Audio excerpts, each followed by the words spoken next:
Chers amis de Ça vaut le détour, bonjour. Aujourd'hui, à l'occasion des 140 ans de la commune, je vous propose de faire un petit détour par la place Saint-Georges. Mon idée est de vous faire changer de point de vue sur un drôle de citoyen. Adolphe Thiers, le chef du gouvernement versaillais qui, comme on le sait, a fait écraser la commune de Paris dans un bain de sang, n'était pas tout à fait l'honorable père de famille que l'on imagine. Comme nombre de bourgeois de son temps, Adolphe Thiers avait élu domicile dans le quartier de la Nouvelle-Athènes, dans le 9e arrondissement de Paris. Un quartier qui, à l'époque, était aussi bien fréquenté par les grandes fortunes que par des artistes de renom comme Frédéric Chopin, George Sand, mais aussi par des courtisanes célèbres. C'était d'ailleurs une tradition du quartier depuis le XVIIIe siècle. De riches aristocrates ont lancé le quartier de la Nouvelle-Athènes en y faisant construire des hôtels pour leurs maîtresses, qui souvent étaient des comédiennes. Ainsi, Adolphe Thiers, ministre et président du Conseil sous la monarchie de Juillet, chef de l'opposition libérale sous Napoléon III, chef du gouvernement versaillais sous la Commune, premier président de la République enfin, a eu pendant un temps, pour voisine directe, une célèbre courtisane. Cette demi-mondaine, qui avait successivement épousé plusieurs aristocrates, était connue dans le tout de Paris sous le nom de la Païva.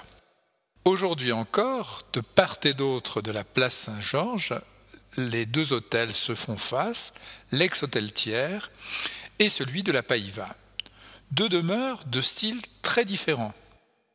L'hôtel de la Païva, que vous pouvez découvrir à droite en montant vers Montmartre, est tout à fait dans le goût du XIXe siècle et ressemble finalement davantage à un immeuble qu'à un hôtel particulier.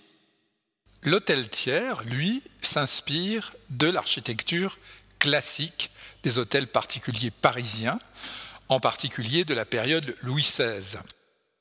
Il a un côté cour et un côté jardin. Ses façades sont richement ornées de mascarons.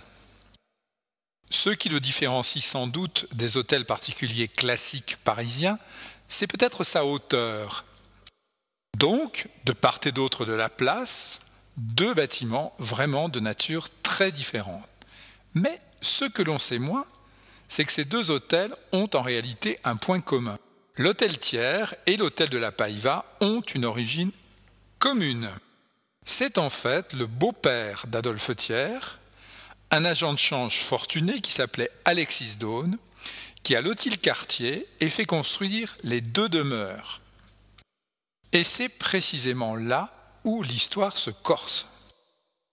Qu'Adolphe Thiers ait choisi d'habiter l'hôtel particulier de son beau-père, Alexis Dosne, après avoir épousé Élise Dosne en 1833, n'a sans doute rien de très surprenant. Ce qui est plus singulier, en revanche, c'est que le bon monsieur Thiers avait eu auparavant une liaison avec Eurydice Dosne, la jeune épouse d'Alexis Dosne et donc la mère d'Élise. Autrement dit, Eurydice Dosne, la mère d'Élise, avait été la maîtresse de Thiers avant d'être sa belle-mère. Mais ce n'est pas tout.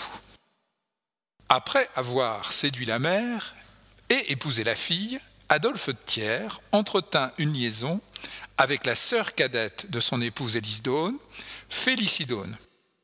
Autrement dit, Adolphe Thiers avait eu successivement pour maîtresse sa belle-mère et sa belle-sœur Félicie. Comme dit la chanson, Félicie aussi. Évidemment, les journalistes et les chansonniers de l'époque se feront un malin plaisir d'épingler le sens aigu de la famille du bon monsieur Thiers. Bref, l'hôtel Thiers, aussi aristocratique qu'il puisse paraître, a été le théâtre d'un drôle de micmac. Mais revenons à la commune de Paris. Très vite, dans les feux de l'insurrection, l'hôtel Thiers fait les frais de la colère du peuple. Certes, l'artiste Gustave Courbet, qui était membre du conseil communal et qui avait été chargé par la commune de veiller sur le patrimoine parisien, a bien tenté de préserver le mobilier, les œuvres d'art et les objets de valeur de l'hôtel particulier. Seulement voilà, croyant les protéger, Gustave Courbet les fait installer dans l'enceinte du palais du Louvre. Et le tout sera détruit dans l'incendie du palais des Tuileries à la fin mai 1871, c'est-à-dire au moment de l'écroulement de la Commune. Quant aux bâtiments de l'hôtel Thiers eux-mêmes, ils seront en grande partie détruits.